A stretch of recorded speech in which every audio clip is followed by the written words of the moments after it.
siang nak, tentu saja boleh. Apakah susah untuk melestarikan hewan, Bu? Tidak susah, kadang susah kadang enggak juga sih. Biasanya biaya apa saja yang dibutuhkan saat merawat hewan, Bu? Ya biaya apabila dia sakit, biaya makanannya, biaya perawatannya, keperluan sehari-harinya, itulah biaya-biaya kita. Bagaimana cara merawat dan melestarikan hewan, Bu? Yang pertama kita harus rajin setiap hari memberinya makan, membersihkan kandangnya, memandikan hewan itu juga agar tetap bersih. Kita juga harus memeriksakan kesehatannya secara berkala ke klinik dokter hewan. Dan juga kita harus apabila hewan itu perlu disuntik supaya tidak berbahaya, kita juga harus membawanya ke dokter hewan. Apakah jika kita sudah membawa hewan ke dokter hewan, hewan tersebut akan langsung sembuh? Belum tentu, sama seperti manusia apabila sakit tetap memerlukan pengobatan dan perawatan dan intensif. Cuman kan pertolongan pertama bila hewan kita sakit ya kita bawa ke dokter hewan, nanti dokter hewan yang akan memeriksa dan memberikan obatnya.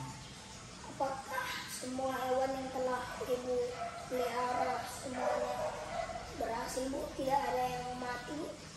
Oh enggak, pernah juga satu waktu hewan peliharaan saya itu anjing itu, waktu saya adopsi waktu bayi dia itu mati karena suatu penyakit, jadi dia mati gitu pernah. Apakah makanan bagi hewan itu mempengaruhi kesehatan, Bu? Tentu saja apabila di hewan peliharaan kita diberikan makanan yang basi atau yang tidak disukainya, tentu akan dia bisa muntah-muntah, sakit perut, dia juga makhluk hidup. Jadi makanannya juga harus yang bagus, yang baik, yang sehat juga, dan yang sesuai dengan kondisi hewannya. Biasanya hewan anjing yang telah Ibu pelihara itu beri makan apa? Nasi sih, nasi, tulang-tulang atau daging gitu, itulah yang, tapi yang bagus dan masih belum basi ya.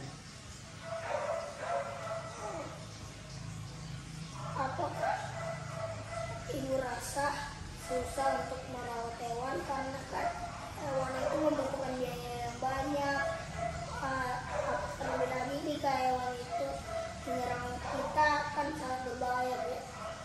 Oh enggak sih, kalau seperti anjing itu kan sama seperti sahabat manusia, kita jadikan aja itu seperti hobi, jadi kita nggak berat untuk merawatnya. Kalau hewan itu berbahaya, nggak berbahaya bila kita rutin membawanya ke dokter hewan. Seperti anjing saya itu rutin secara berkala disuntik sehingga tidak membahayakan bagi orang lain. Terima kasih, Bu.